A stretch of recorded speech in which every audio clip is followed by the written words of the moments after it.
Shalom. Oke, hari ini saya akan bicara masalah otoritas perkataan terhadap malaikat. Jadi saya akan bahas masalah malaikat. Jarang sekali kalau hamba Tuhan itu bicara masalah malaikat. Tapi saya cukup banyak bulan Juli atau Agustus saya bicara masalah malaikat. Jenis-jenis malaikat, tetapi hari ini saya bicara masalah malaikat keuangan. Walaupun ini bicara malaikat yang hal-hal yang lain, tetapi saya ingin kita ngerti masalah malaikat. Karena gini, saya berharap kita terbuka. Karena kebenaran ini sifatnya adalah memang ada yang baru. Maksudnya orang mungkin banyak yang tidak tahu masalah malaikat. Nah, seringkali menjadi mempertanyakan. Semua yang saya khotbahkan tentang malaikat ada firman-Nya. Jadi saya tidak salah. Nah, orang yang tidak terbuka itu akan mempertanyakan. Contohnya gini. Tuhan dia katakan sebagai penasehat ajaib. Gitu kan. Tuhan adalah penasehat ajaib. Kenapa ada malaikat kebijaksanaan? Gitu loh. Yang memberitahukan kita untuk kita bagaimana cara bijaksana, cara yang baik. Loh, bukankah Tuhan itulah yang sebagai tuannya, bahwa kebijaksanaan itu berasal dari Dia, bukan dari malaikat. Nah ini, kalau orang nggak ngerti, akan jadinya mempertanyakan ini benar atau enggak. Nah, saya akan bahas supaya kita semua bisa mengerti. Mazmur 103 ayat 20. Mazmur 103 ayat 20. Pujilah Tuhan, hai malaikat-malaikatnya. Hai pahlawan perkasa yang melaksanakan firman-Nya dengan mendengarkan suara firman-Nya. Langsung dah, Ibrani 1 ayat 14. Bukankah mereka semua adalah roh yang melayani?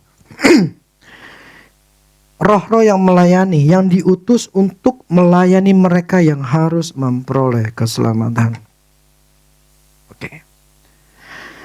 Di sini mengatakan bahwa malaikat ini adalah roh yang tugasnya untuk melayani. Roh-roh yang melayani ditugaskan untuk mereka yang harus memperoleh keselamatan. Ini bukan keselamatan, itu bukan masalah masuk ke surga saja. Tapi keselamatan di mana kita selamat dari masalah, dari kecelakaan, dari kerugian, dari masalah keluarga dan sebagainya. Jadi mereka adalah roh yang ditugaskan oleh Tuhan untuk melayani. Nah, di Mazmur 103 ayat 20 ini, jadi pahlawan-pahlawan perkasa. Jadi malaikat-malaikat ini dikategorikan sebagai pahlawan perkasa yang melaksanakan firman-Nya. Jadi malaikat ini yang ngelakuin firman Tuhan. Ya, yang melaksanakan firman Tuhan dengan mendengarkan suara firman-Nya. Artinya ketika ada firman Allah yang diperdengarkan, malaikat itu harus ngelakuin.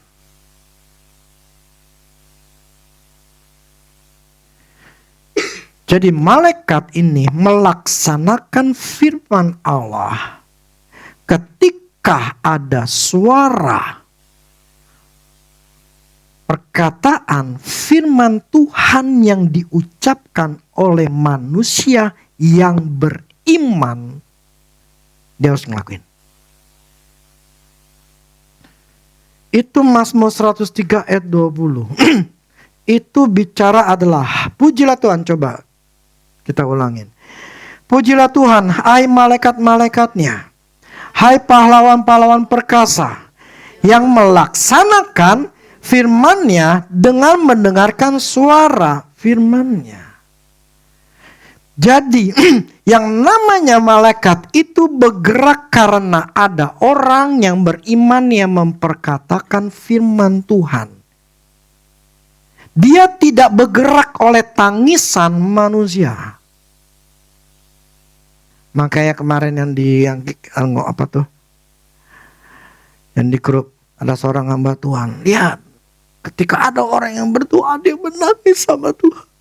Tuhan ngelihat setiap hari di pagi-pagi jam 3 pagi. Tuhan dari atas surga melihat. Dia kirim, berkati dia. Salah. Tuhan bergerak karena besar imanmu, hai ibu. Anakmu sembuh. Sesuai dengan perkataanmu yang orang buta. Sesuai dengan imanmu. Kau sembuh. Matamu melihat. Tidak ada di perjanjian baru. Karena tangisanmu.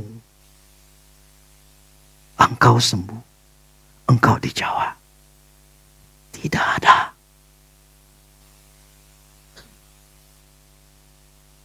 Yang ada firman Allah katakan, oleh karena imanmu, oleh karena perkataanmu,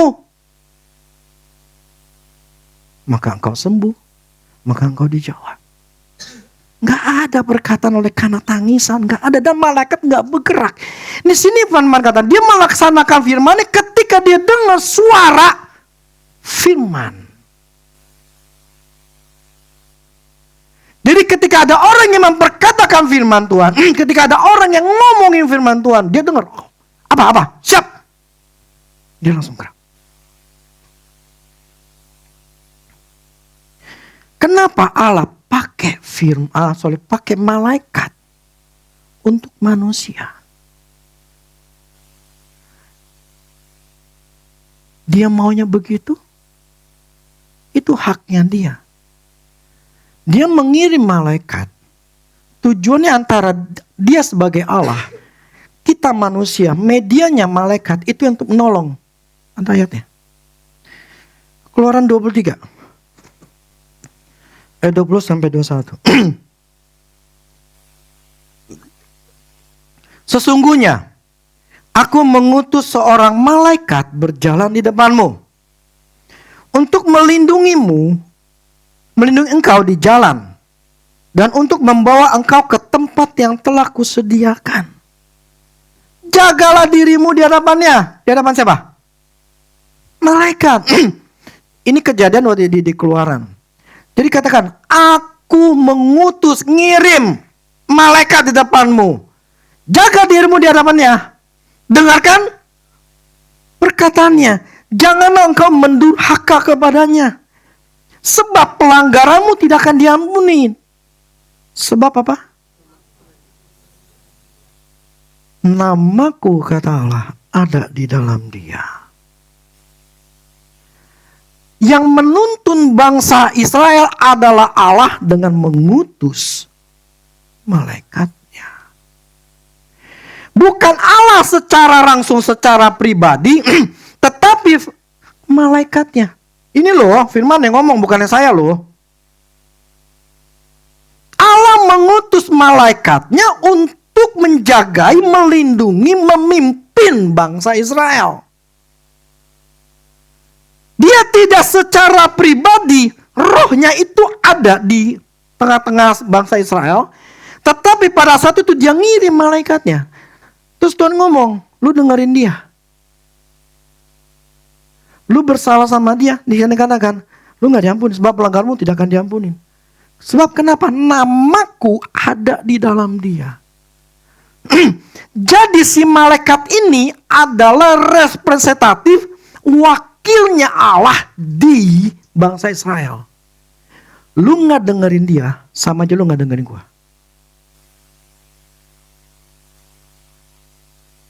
Jadi dengarkan apa yang dia katakan. Allah tetap di surga. Tapi dia kirimkan malaikatnya. Dan apa yang dilakukan Allah di zaman Israel sampai sekarang dia lakukan. Dia mengutus malaikatnya untuk menolong kita. Kalau orang sadar. Dan ini banyak gereja pendeta gak pernah ajarin hal kayak gini. Karena mereka nggak merenungkannya dengan banyak. Malaikat itu membawa nama Tuhan. Namaku ada dalamnya.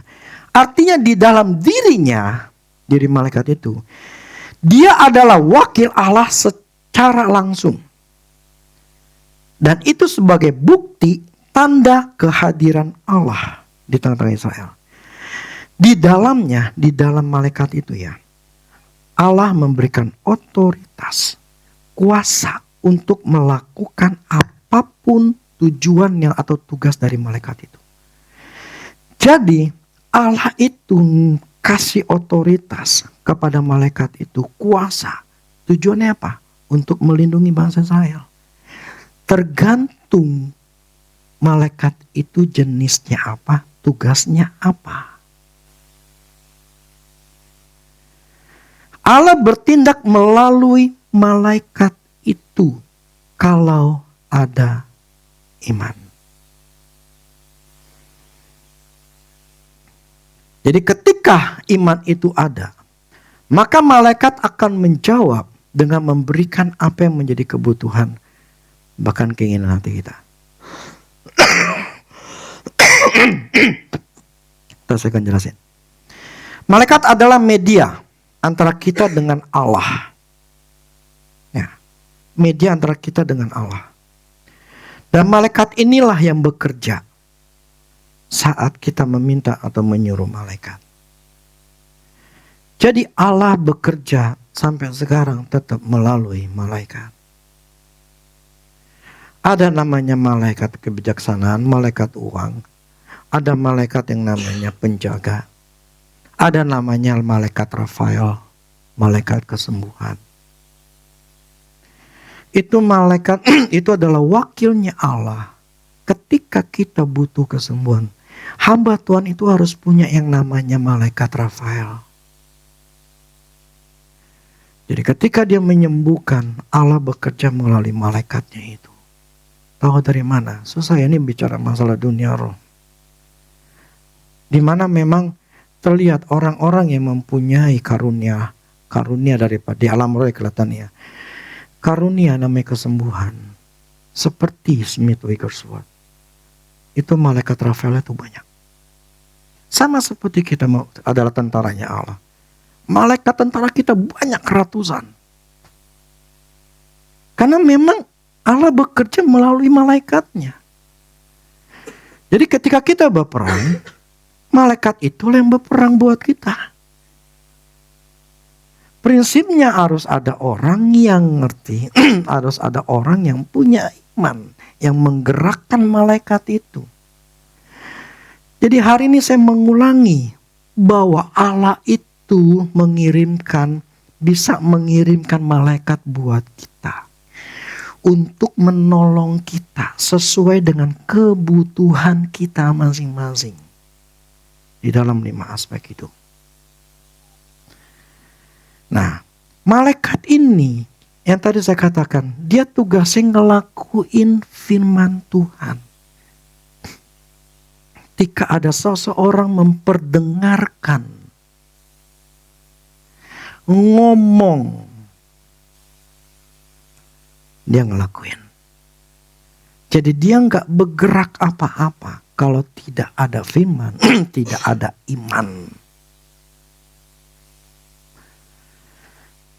Jadi ketika kita meminta atau menyatakan sesuatu untuk si malaikat bergerak, dia akan bertindak sesuai dengan firman Tuhan. Coba Yesaya 55 ayat 11. Yesaya 55 ayat 11. Demikianlah firmanku yang keluar dari mulutku. Ia tidak akan kembali kepadaku dengan sia-sia. Tetapi ia akan melaksanakan apa yang ku kehendaki. Dan berhasil dalam apa yang kusuruh kepadanya. Ketika kita menyatakan firman Tuhan, itu malaikat ngelakuin. Dan ketika dia ngelakuin gak mungkin dia gagal. Dia akan melaksanakan dan akan berhasil dalam apa yang aku suruh. Nah, ini akan orang yang tipenya suka mengemis sama Tuhan ini susah berubah. Susah berubah. Karena kebiasaan menjadi seorang pengemis ini berbeda menjadi seseorang yang seorang yang tahu otoritas. Yang tahu gue punya power. Seorang pengemis adalah seseorang yang selalu mengemis karena memang dia adalah seorang pengemis. Yang memohon, meminta terus. Tetapi seseorang yang mengerti punya otoritas, dia cuma ngomong. Pengemis adalah orang yang bergantung dengan emosi. Nanti saya jelasin lagi. Soalnya ada yang namanya mengambil, ada yang namanya untuk menunggu.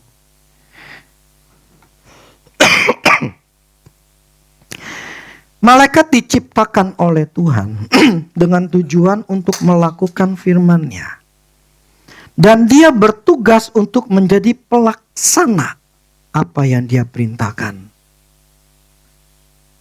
Yang Tuhan perintahkan, yang keluar dari mulut Allah. Jadi si malaikat ini diciptakan oleh Tuhan itu dengan tujuan untuk ngelakuin firman Tuhan. Artinya, firman Tuhan adalah otoritas tertinggi. Malaikat harus tunduk akan firman Tuhan. Ketika kita ngomong firman Tuhan, malaikat harus ngelakuin. Dia harus tunduk. Itu nomor satu. Yang kedua, malaikat tidak akan bergerak sesuai dengan emosi manusia.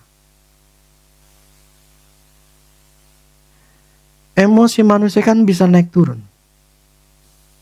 Ya. Kadang percaya, kadang enggak. Kadang yakin, kadang bingung. Malaikat tidak akan bergerak sesuai dengan emosi manusia. Tetapi dia akan bergerak ketika ada firman Tuhan yang diperdengarkan dengan penuh keyakinan, penuh kepercayaan, atau punya iman akan firman Tuhan yang diperkatakan. Dia ngomong, dia percaya. Nah, ketika ada orang yang ngomong, si malaikat itu baru bergerak.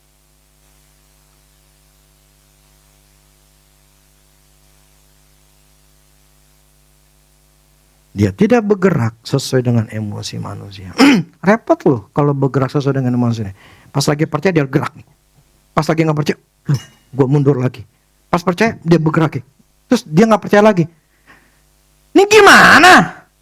Maju mundur, maju mundur, maju mundur, gimana mau kerjanya? Hari ini percaya, besoknya gak percaya. 1 jam lagi percaya, jam keduanya dia ngeluh.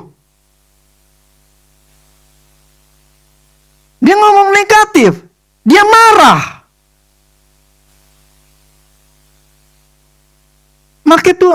Malaikat tuh nggak bisa bergerak kalau ada emosi.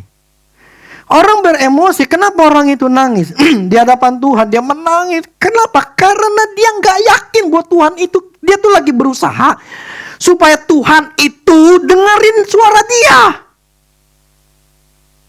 Dia berusaha supaya Tuhan itu dengar doa dia. Maka dia menangis-nangis, dia berusaha supaya Tuhan itu ngelihat betapa sedihnya, betapa susahnya. Jadi mencoba merebut hatinya Tuhan. Mencoba untuk membuat hatinya Tuhan itu terenyuh. Cari perhatian. Itu orang pengemis yang setiap hari datang ke Tuhan seperti itu. Firman ngomong. Aduh, ayatnya sebelum saya cari. Ada satu firman katakan ngomong gini. Sebelum engkau bicara, sebelum kau minta, aku sudah tahu. Mau ngapain nangis-nangis, Tuhan udah tahu. Lu mau apa juga gue udah tahu.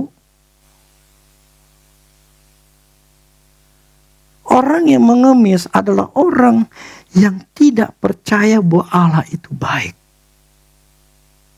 Bahwa Allah itu sanggup memberikan.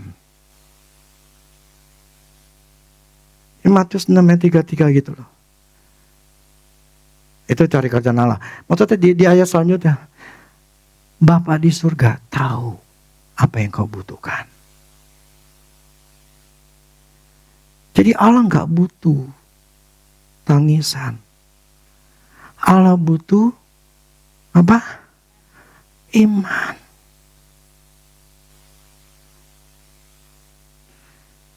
Jadi kalian diajarkan di sini bukan menjadi seorang pengemis, tapi menjadi seorang tentara yang tahu posisi dirinya di dalam Kristus seperti apa. Posisi di dalam Kristus. Penundukan malaikat itu bukan cuma ketika mendengarkan secara langsung dari perkataan Allah, tetapi dia akan tunduk ketika setiap kali firman Tuhan diucapkan. Dan itu akan menjadi suara otoritatif atau arahan atau perintah kepada atau bagi malaikat itu. Jadi penundukan malaikat itu bukan cuma waktu didengar secara langsung Tuhan ngomong. Sorry. Tapi dia akan tunduk setiap kali firman Allah ngomong, kita omongin, itu adalah sebuah arahan untuk malaikat ngelakuin. Saya jelasin lagi. Malaikat Tuhan ketika dia mendengarkan firman Tuhan yang diperkatakan oleh orang yang beriman, maka malaikat akan melakukan apa yang firman Tuhan katakan dari mulut orang yang beriman itu. Gini.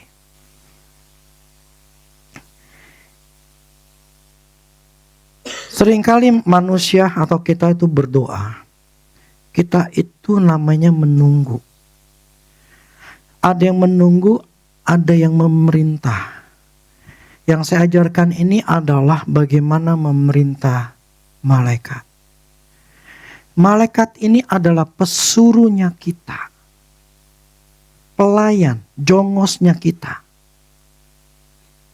Kasar banget.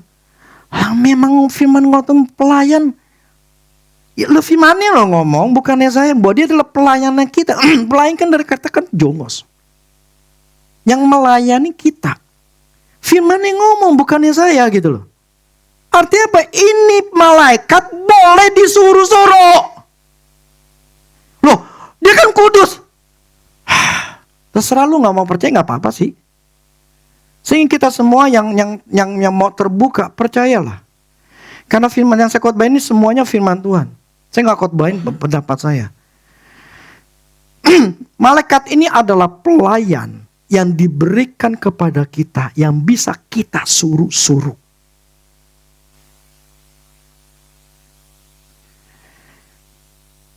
Nah, orang yang menunggu, ada orang yang tahu memerintah, karena kita tahu punya malaikatnya, kita bisa memerintah. Tapi ada orang yang menunggu. Menunggu itulah itu, orang yang selalu berdoa memohon sama Tuhan. Bahkan menangis-nangis.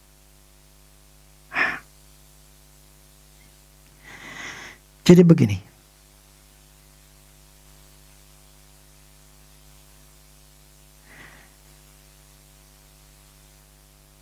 Kalau menunggu, ya, kita meminta, ini arti katanya dulu deh. Arti kata menunggu, ya, tinggal beberapa waktu, stay gitu ya. Misalnya lagi nunggu orang gitu ya.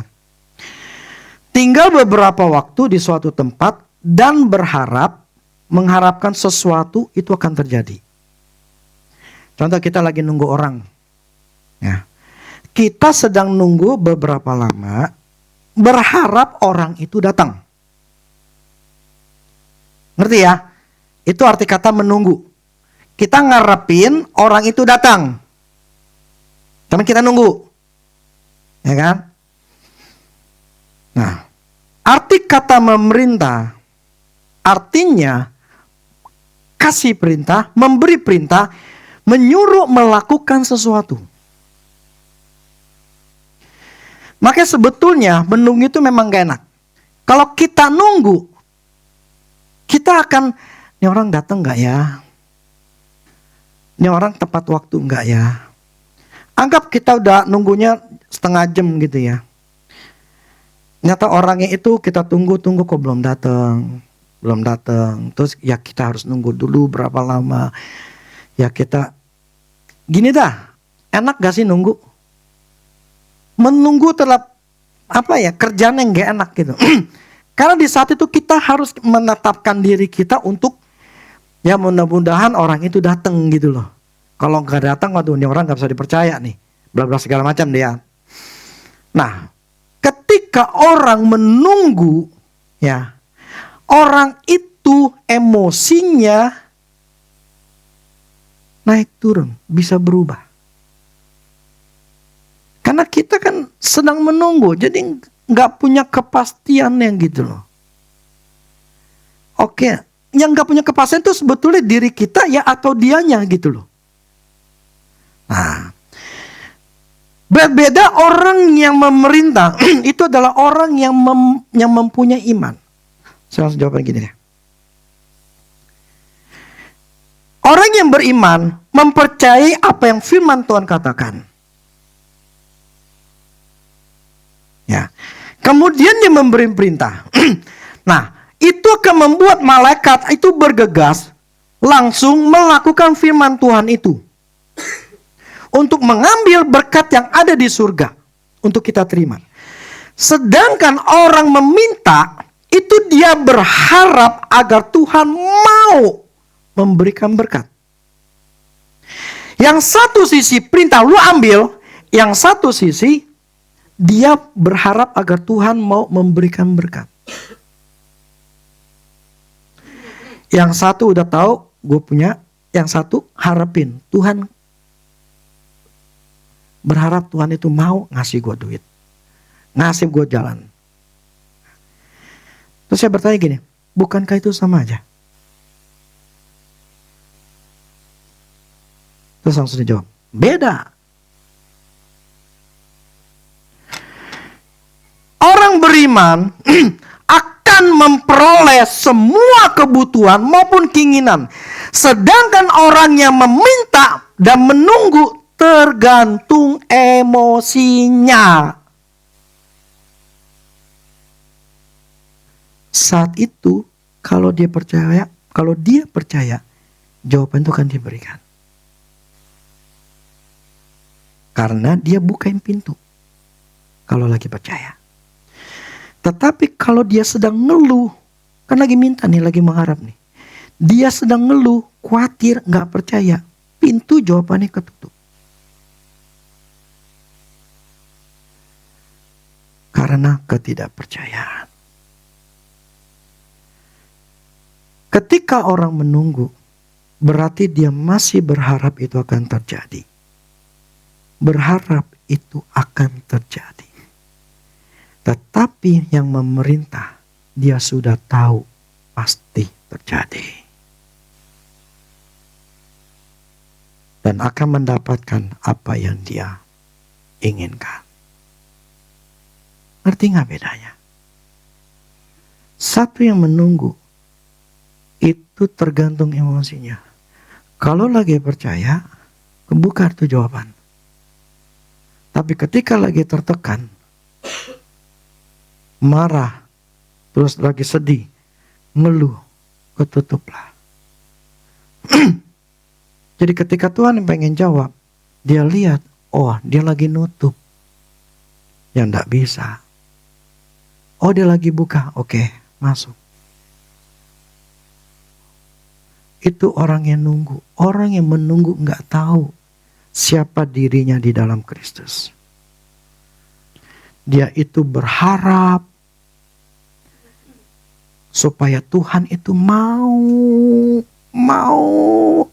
jawab doa saya. Tuhan tolonglah saya, Tuhan tolonglah saya udah kejepit, Tuhan tolonglah. Saya sudah melayanimu, saya sudah melakukan ini, melakukan itu, melakukan ini, Tuhan semuanya saya Sudah lakuin Tuhan. Iman mesti seperti apa lagi Tuhan supaya engkau itu mau tolong saya. Saya harus ngapain lagi Tuhan? Saya harus punya iman sebesar apa lagi sih Tuhan? Supaya engkau tuh mau jawab doa saya. Siapa yang pernah? Angkat tangan. Aduh. Oh yang lain enggak loh. Hebat.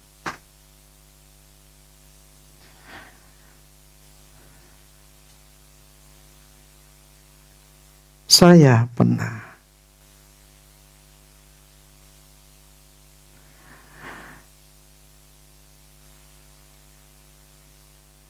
Saya udah ngelainin Tuhan dari umur 17.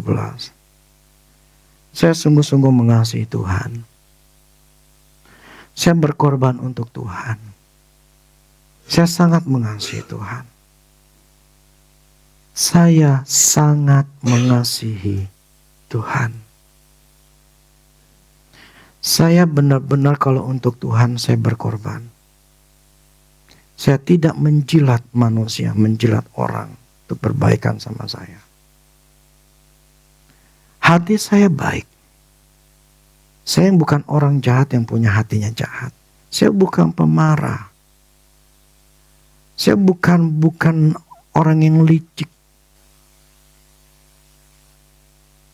Saya bukan muji saya. Saya baik orangnya. Tetapi itu tidak cukup.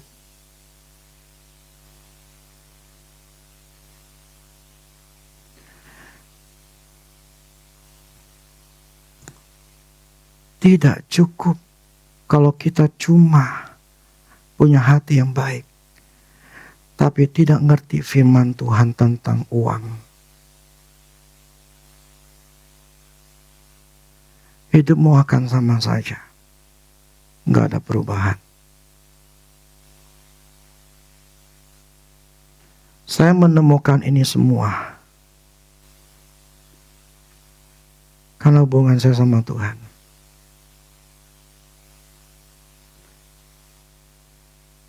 Istilahnya ini sebetulnya adalah sebuah rahasia, sebuah jawaban dalam hidup kita.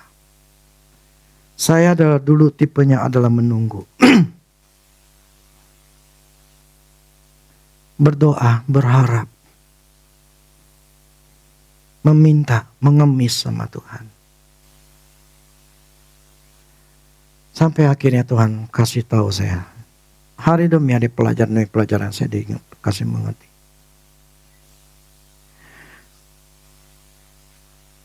Yang Tuhan butuhkan adalah iman. Sebesar biji sesawi. Bukan iman yang besar. Dulu saya berusaha sekali pengen punya iman yang besar. Saya sangat berusaha lagi. Supaya iman saya itu besar. Supaya saya dapatin apa yang saya butuhkan. Ternyata jawabannya bukan adalah iman yang besar.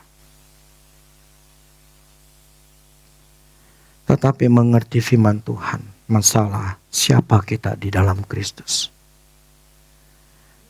Di mana masih banyak orang Kristen, bahkan gereja-gereja masih mengajarkan orang Kristen menjadi seorang pengemis. Makanya orang Kristen banyak yang gak maju-maju.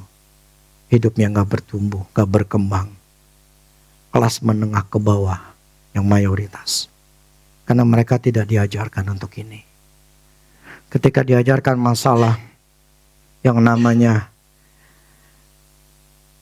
keuangan, dianggap serakah. Dianggap gak pernah puas dalam hidup ini. Jadi si malakama mau ngajarin keuangan, tadi anggap macam-macam. Gak dia ajarin jadi begini, tetap susah. Tapi saya mengajarkan, jangan pernah puas. Karena ada orang-orang yang akan kita tolong suatu hari. Kalau kau cuma puas untuk gaji 5 juta. Tuhan, aku sudah bersyukur untuk 5 juta. Cukuplah Tuhan. Saya sudah bersyukur dengan uang ini. Ya sudah. kita menutup diri kita, cukup 5 juta. Berkatnya Tuhan. Tetapi kalau kita mengatakan, Tuhan, 5 juta ini kau punya lebih. Kau mempunyai firman-Mu, katakan Engkau memperkaya aku. Aku mau Tuhan diperkaya. Aku menginginkan, saya mau punya mobil. Saya mau punya rumah. Saya mau itu Tuhan. Artinya orang itu naik level. Dari level 5 juta, dia pengen lebih. Kenapa dia butuh mobil, dia butuh rumah. Tuhan baru bisa kerja. Selama levelmu level murahan, demikianlah uangmu pun murahan. Tetapi levelmu kau naikkan, demikian engkau uangmu akan naik. Tergantung keinginan, tergantung seberapa besar keyakinanmu. Tuhan bekerja tergantung kita. Ya, Tuhan tidak bekerja tergantung dianya, kakak. Makanya salah kalau manusia berusaha mengambil hatinya Tuhan. Salah. Tuhan tidak butuh yang namanya kita itu nyogok-nyogok dia dengan melakukan ini, melakukan itu, supaya Tuhan itu terenyuh sama kita. Percaya sama saya sudah pernah ngalamin itu. Gak berhasil. Lebih baik berubah. Berubah dengan merubah pola pikir kita. Ini mana hari ini kita ajarkan masalah malaikat. Karena tidak semua orang Kristen itu punya malaikat uang. Saya sendiri awalnya enggak tahu sama sekali. Dulu saya enggak punya malaikat uang. Nama bahasa ininya Sealtiel. Sealtiel. Itu nama malaikatnya. Kayak Rafael segala macam, ini namanya Sealtiel. Cuman gampangnya ngomongnya susah ya. Lebih gampang adalah malaikat berkat atau malaikat uang. Kapan saya punya malaikat berkat itu?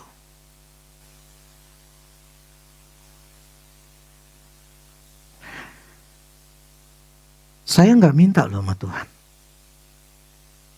Saya tidak meminta malaikat uang berkat waktu itu.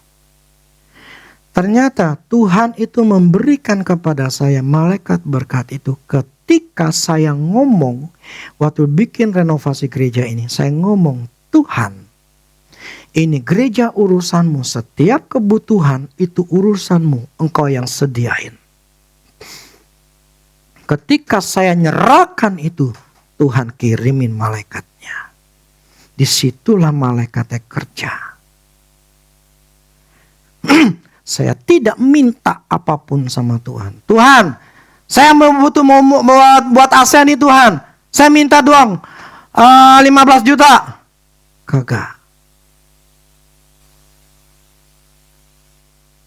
Saya tidak menjadi seorang pengemis ketika meminta kebutuhan. Semua yang waktu renovasi gereja, bahkan yang ini bikin itu, beli ini beli itu semua. Tidak ada satupun saya meminta, Tuhan, saya lagi butuh mau ganti sound system nih Tuhan. Saya mau beli keyboardnya rusak nih Tuhan. Aduh ini juga nih Tuhan, apa tuh namanya proyektor nih Tuhan.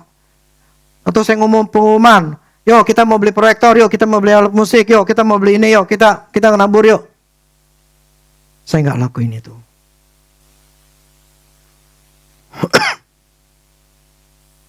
Kenapa? Karena duitnya udah ada.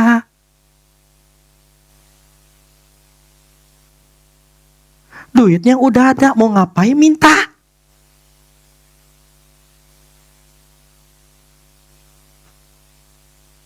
Kenapa ada? Ya karena saya percaya.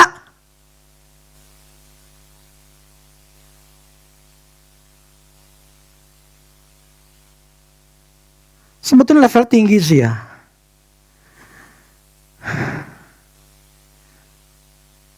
Ini adalah level advance. Level advance itu gak perlu perintah. Otomatis si malaikat itu jalan sendiri. Tapi gak apalah. Ntar. Yang itu ntar saya jelasin lagi. Ini saya langsung masuk level advance-nya. Level yang lebih tinggi. Karena diawalinya saya mempercayai, memberikan semuanya sama Tuhan. Istilahnya gini.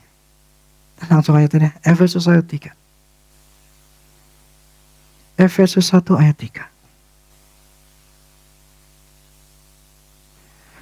Terpujilah Allah dan Bapa kita Tuhan Yesus Kristus, yang dalam Kristus telah mengaruniakan kepada kita. Apa? Segala berkat rohani di dalam surga. Yang dalam Kristus ya. Bukan di dalam apapun yang lain. Telah mengaruniakan segala berkat rohani. Telah disediakan. Telah ada di surga.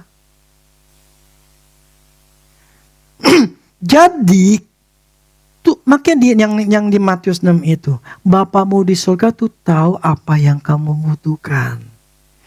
Jadi Allah tuh, nanti Rudi ini butuh beli AC di bulan September. Malaikat ngambil dulu ke surga uangnya. Dia turun lagi untuk dijadikan secara fisik. Dengan cara dia carilah orang lain untuk bisa memberi kepada Mahanaim.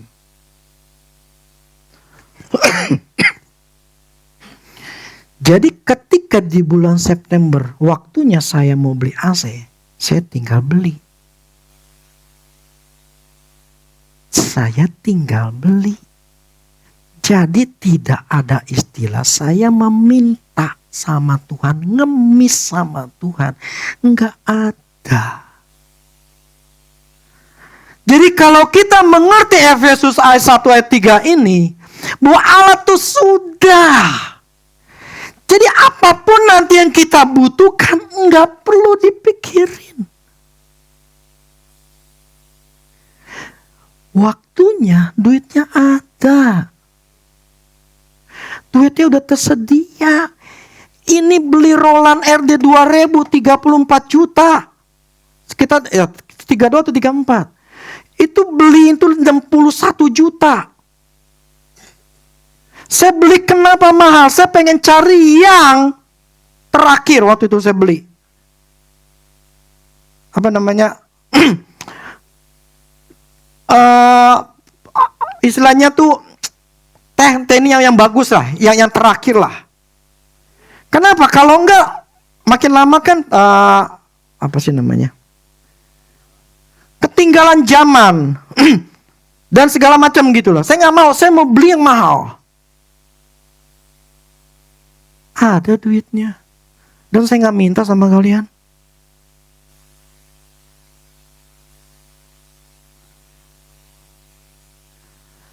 Kenapa? Karena sudah disediain sama Tuhan. Nanti suatu hari nih Rudi nih maunya nih minta yang mahal nih. Keyboardnya nih. Dia gak mau yang PSR 900 atau PSR berapa. Itu cuma 10 juta, 11 juta, 12 juta. Nih maunya yang mahal nih. Dia udah tahu. Dikasih duitnya lah. Tinggal saya beli.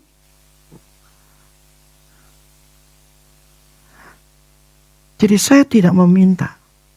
Jadi ternyata malaikat berkat itu diberikan ketika ada orang yang percaya. Yang ngandalin Tuhan.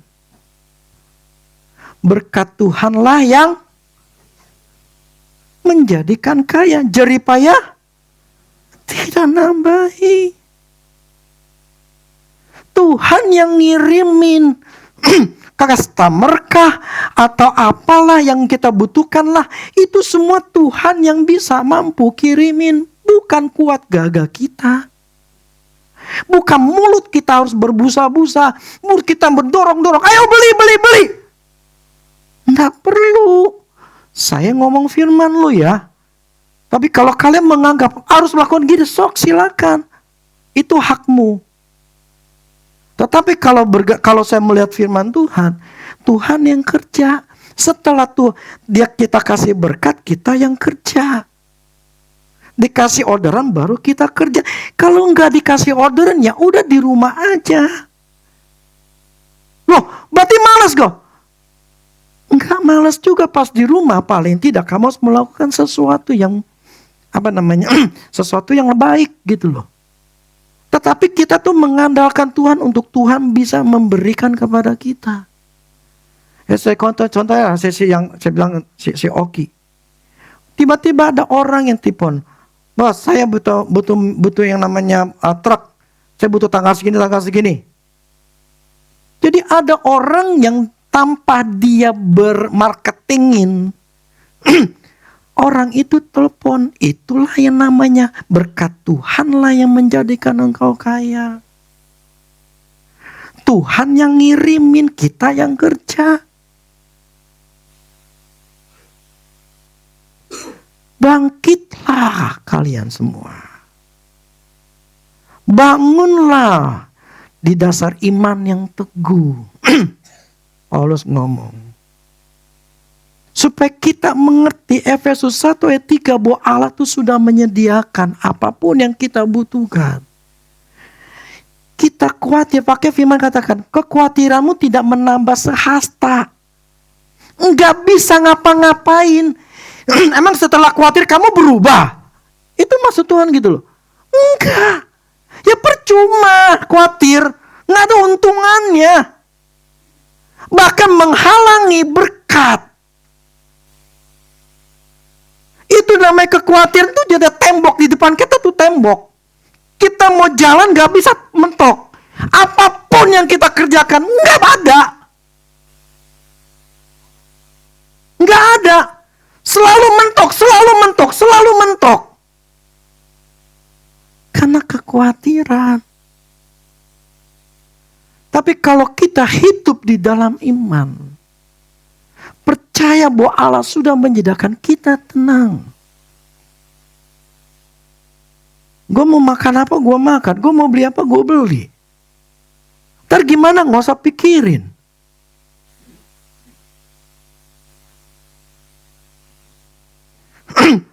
Jadi level orang menunggu, itu Tuhan nunggu. Lu lagi percaya enggak? Lagi percaya baru dikasih, karena lu yang bukain pintunya. Cukuplah buat makan. Kan mintanya Tuhan cukupilah. Dengan makanan yang seada secukupnya. Ya sudah cukup. Loh, tapi itu firman Tuhan, benar firman Tuhan. Tapi levelnya beda.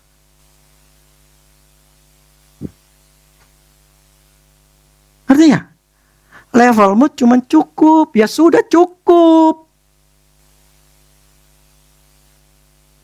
Jadi orang Kristen menengah ke bawah.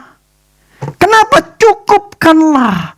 Lo itu kan apa firman katakan, doa Bapa kami. Betul, doa Bapa kami, enggak salah.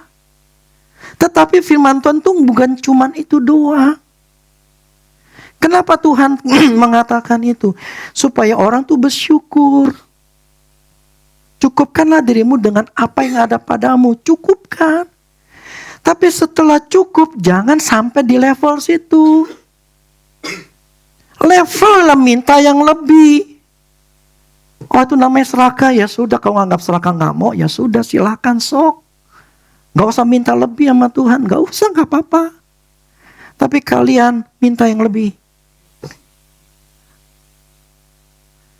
Karena ada orang-orang yang nungguin yang kamu tolong.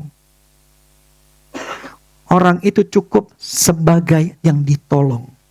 Kamu yang jadi penolong. Dia tuh butuh ditolong.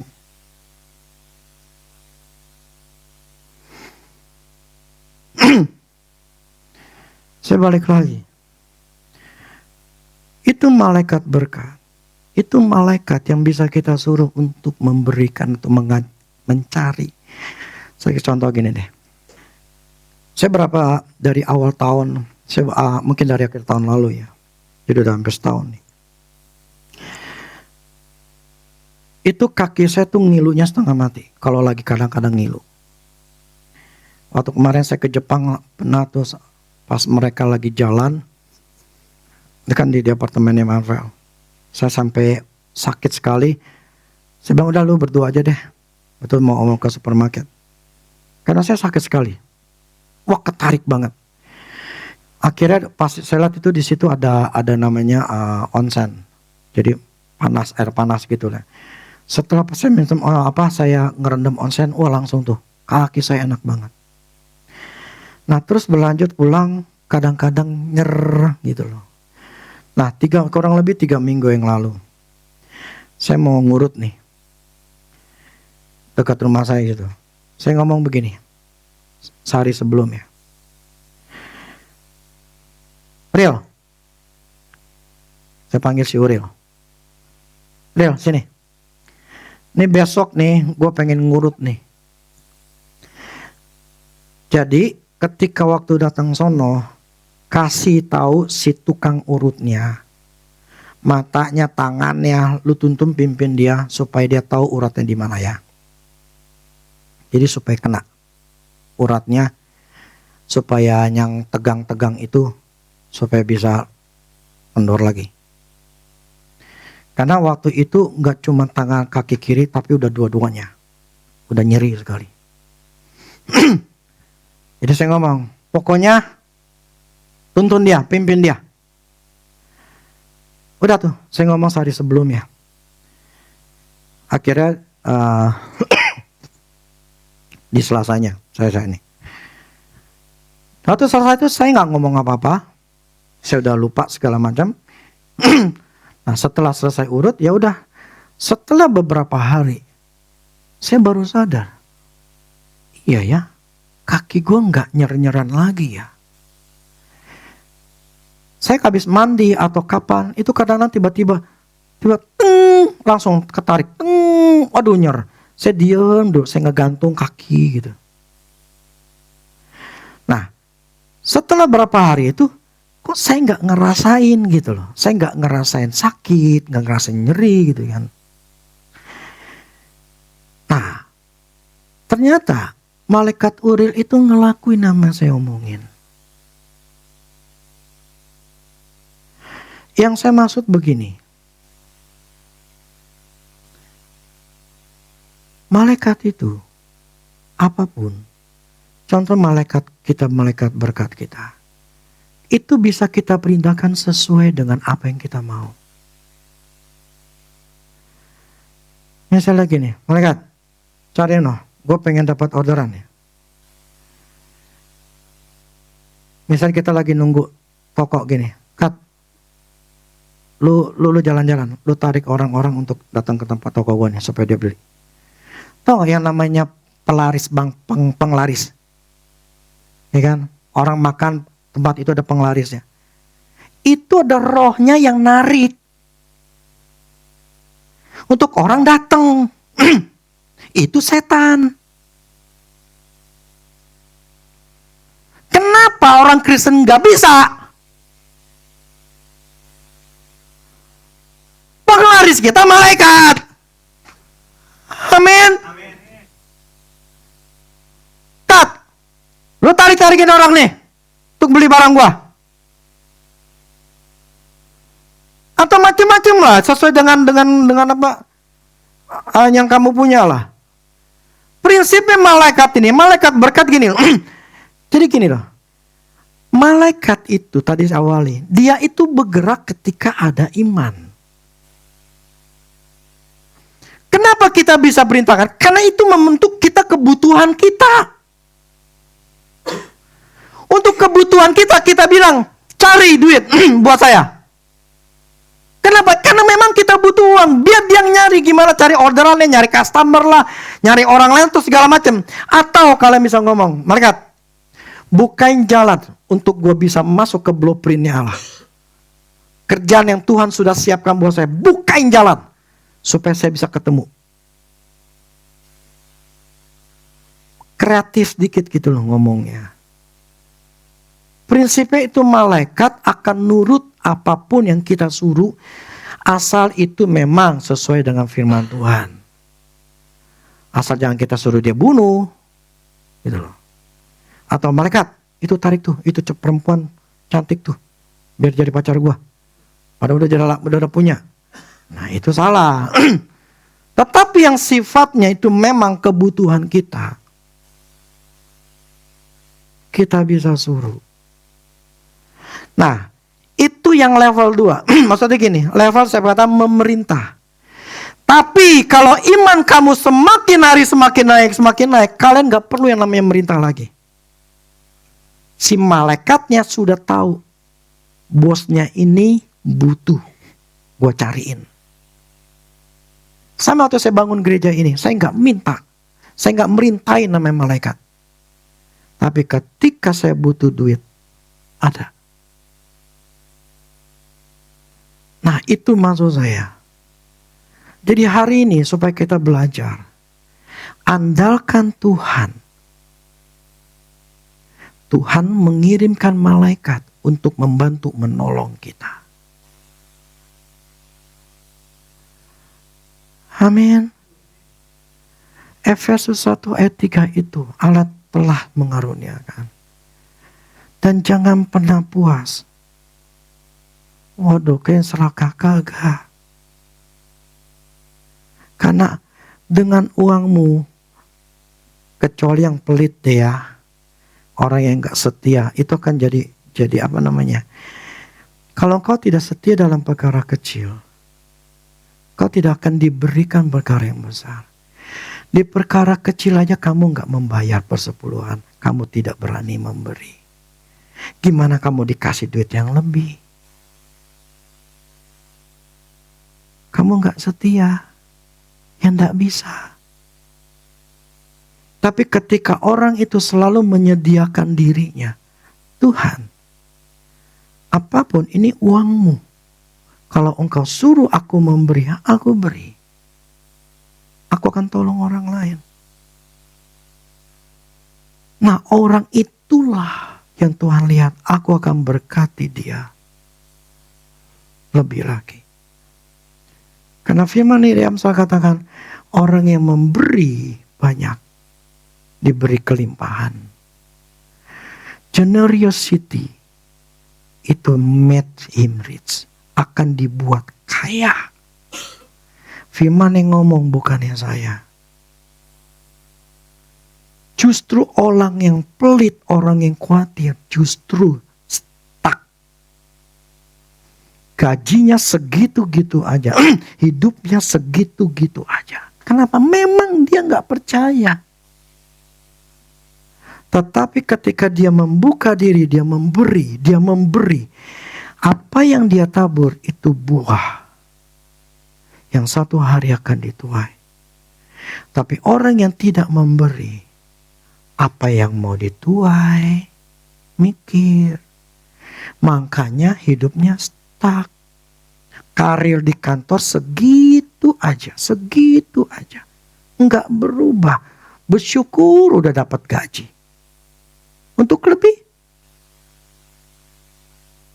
Enggak bisa. Justru orang yang membuka diri untuk menjadi alatnya Tuhan, orang itu akan diberikan kelimpahan yang lebih besar. Kenapa? Karena dia setia dalam perkara kecil. Dia akan berikan perkara yang besar. Kasih perkara kecil, dia nggak buta. Dia nggak simpen tuh duit. Tapi dia pakai, Tuhan, ini alatmu untuk memuliakan namamu. Orang itu, Tuhan lihat, dia bisa dipercayai. aku akan berkati dia lebih. Jadi orang yang kehilangan nyawanya justru mendapatkan nyawanya. Tapi orang yang ngepel, sekarang saya tanya, lebih baik kehilangan 200 juta atau memberi 5 juta?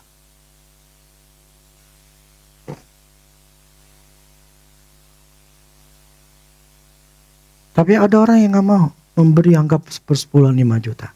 Tangguanan gue 200 juta hilang karena ketipu, karena salah bisnis, karena rugi, atau karena ketipu dan segala macam.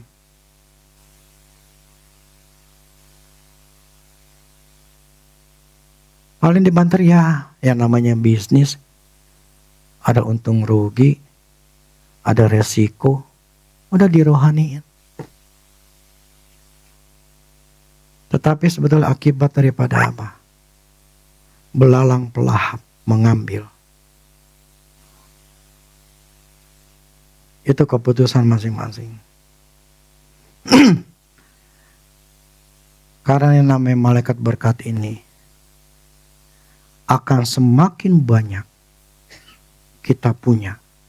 Karena kita semakin percaya, semakin mudah memberi. Malaikat diberikan semakin banyak. Kalian waktu itu dikasih satu-satu. Tapi ketika kalian sudah setia, dikasihlah Tuhan bilang, oke, gue kasih nambah lagi. Nyata kau setia. Tetap setia, dikasih lagi. Berkatnya nambah lagi, dikasih lagi. Berkatnya nambah lagi. Itulah yang namanya berkelimpahan. Malaikatnya banyak.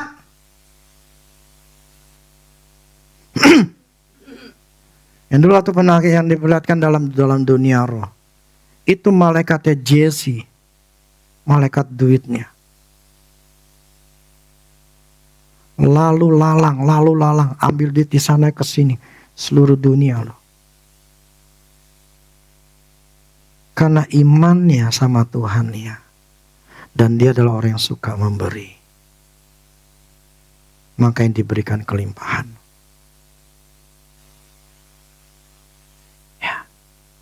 Karena diberi kelimpahan. Karena dia suka memberi. Kemarin saya katakan, ketika istrinya bilang, ini ada 100.000, Tuhan ngomong sama saya ini untuk memberi 100.000 dolar. Sekitar jadi 1,6 eman. Duitnya gede loh. Dia langsung bilang, yaudah langsung kasih. Hatinya gak di uang. Tapi emang dia suka memberi. Apa untuk memamerkan? Kagak. Justru untuk menyatakan kenapa dia diberkati. Karena suka memberi. Orang banyak memberi berkat, orang itu diberikan kelimpahan. Kalian pelit, kalian yang rugi. Kalian menjadi penghalang untuk berkat yang lebih besar lagi yang seharusnya kalian dapat. Malaikat uang itu pun gak nambah. Hanya mencukupi kebutuhanmu sehari-hari. Oh, kebutuhan sehari-hari. Cukup makan, cukup tidur, selesai. Tapi buat jalan-jalan, beli ini, beli itu, beli mobil segala macam, nggak bisa.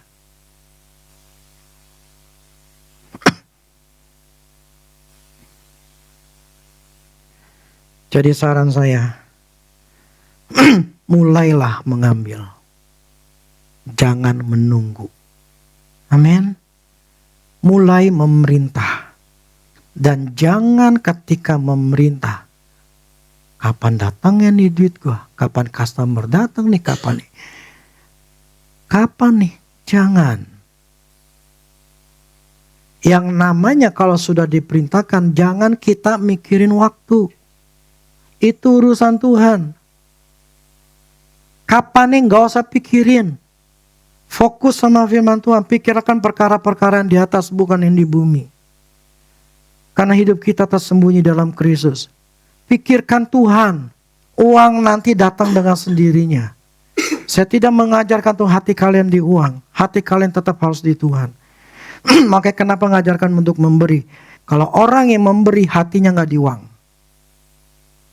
Bukti orang itu hatinya tidak di uang adalah memberi.